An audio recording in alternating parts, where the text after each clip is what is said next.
welcome back. And yes, as requested, here it is, my step-by-step tutorial on how I do my 3D roses.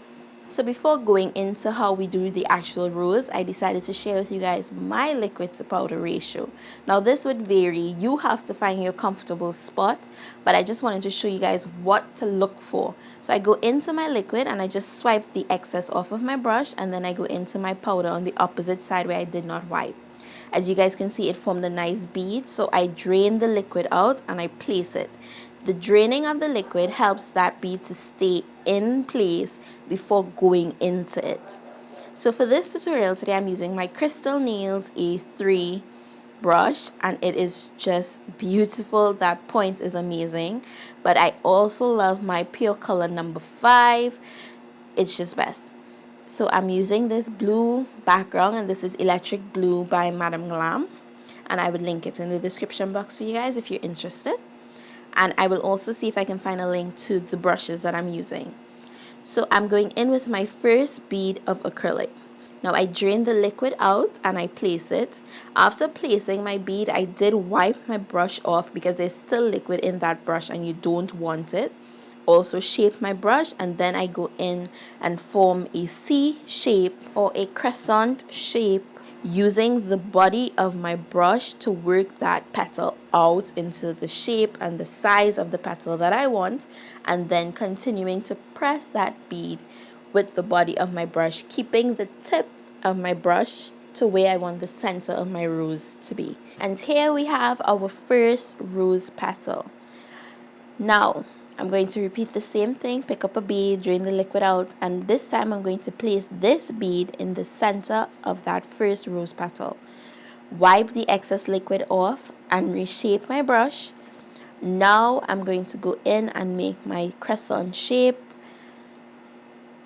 opening up that rose petal to right where I want it. You need to overlap one with the other, and now I'm going to start pressing it out. Now if I were working on a client, I will also turn my client's hands and work with it. Remember, it's easy to maneuver your client's hands once they're well relaxed, so you can, turn it around, get comfortable, and work your rose petals out if you need to.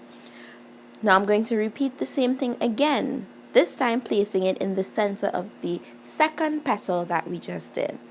Now as you guys can see, I'm opening it out a little less than the bottom two because we're going to start working up our rose. So each layer I do 2 petals overlapping each other.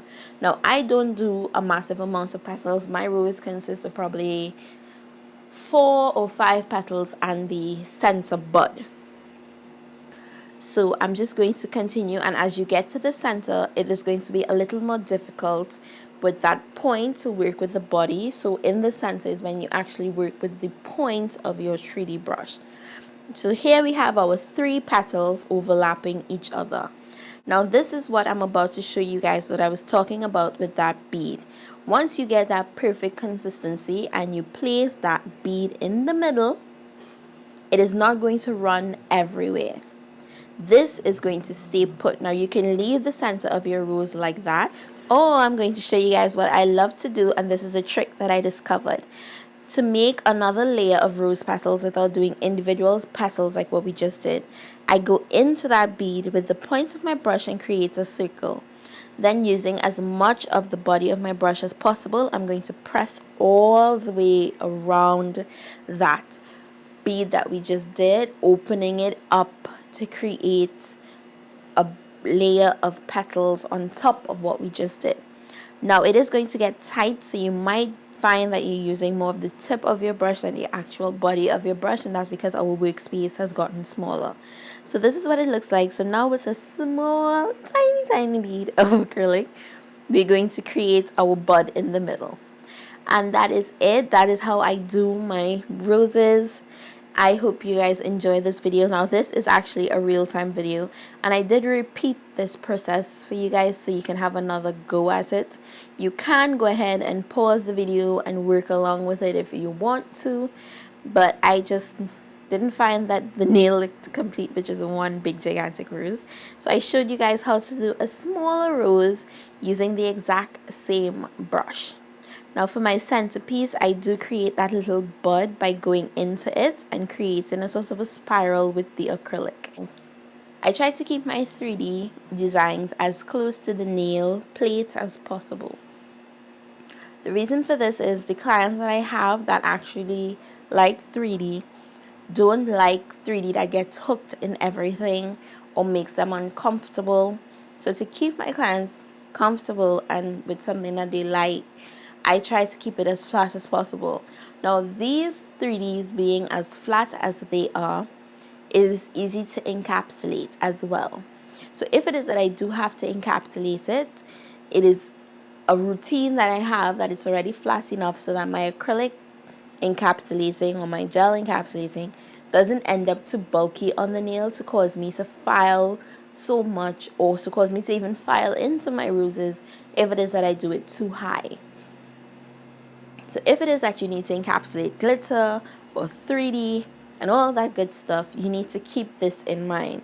Your 3D needs to be flat enough so that you can coat it over with not too thick of a bead of acrylic. So with that being said, I hope you really did enjoy this video and it was very educating. If it was, thumbs it up. And don't forget to click that subscribe button if you're not yet subscribed to my channel. Hello. Oh my gosh. I do want you guys to turn your notifications on because I have a few more requested videos that I'm trying to get up for you, as well as 1,000,001 videos to edit. So go ahead and click that notification so that you don't miss out when I do, because I don't have an upload schedule. As much as I've tried it, it doesn't work for me. My schedule is so busy and I love YouTube so much that I have to get something done and I have to get something up for you guys. So please turn that notification on, and as always, I'd love for you to keep safe and I'll see you soon. It's delicious.